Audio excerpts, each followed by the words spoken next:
jealousy for her at the same time. He killed her in a drunken rage one night. Oh my God. Stabbed her in the chest.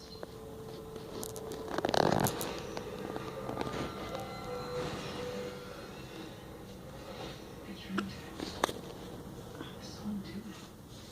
Then, Bernice told me about how this guy Patty died inside my friend's house. Well, she got the last laugh. She spiked his glass with rat poison that same day. So while he drank to celebrate being done with her, he was being done in himself. I was right. It wasn't me.